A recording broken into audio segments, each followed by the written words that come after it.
La Kabbale raconte que la création du monde découle d'un geste de générosité de Dieu.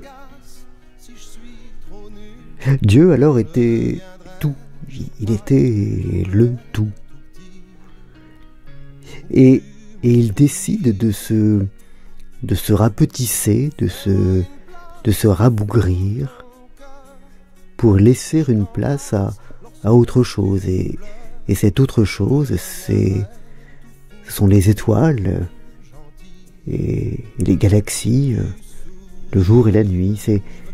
C'est la création, c'est l'univers, c'est le monde. Et cet épisode que la Kabbale appelle le Tzimtzum, Simone Weil le redécouvre et l'appelle la décréation. Et Katia, elle n'a pas voulu faire de place à mon vélo dans la grande grange là-bas.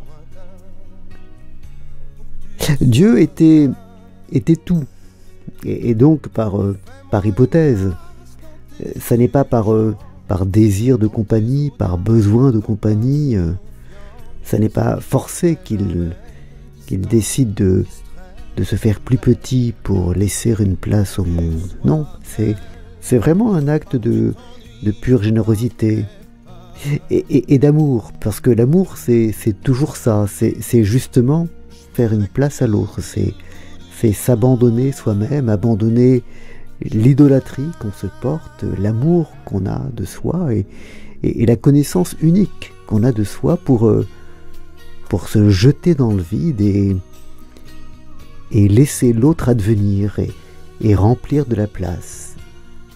Et cette façon de se faire plus petit, de laisser une place à l'autre, c'est le premier acte d'amour.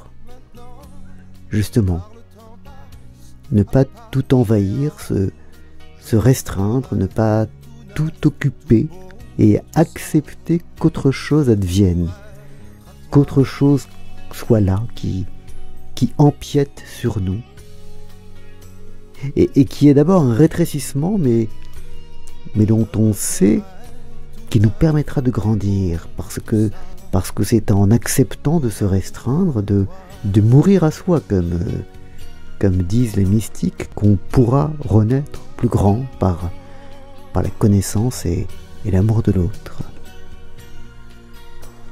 Mais mon vélo, lui, il est resté en dehors de cette grange parce qu'on ne voulait pas lui faire de place. Et c'est bizarre et c'est étrange et je n'arrive toujours pas à le comprendre.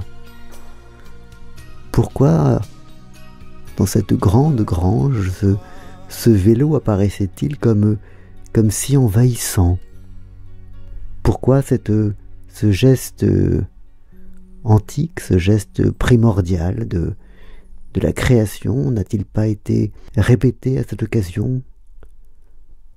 Parce que dans ce sacrifice initial, tout devient possible, mais sans ce sacrifice initial, sans ce sacrifice, non pas certes de soi-même, mais d'un tout petit peu, rien n'est vraiment possible. Voilà, c'est la bizarre histoire de Tzimtzum et de la bicyclette qu'on a laissée sans place. Bon, bonne journée.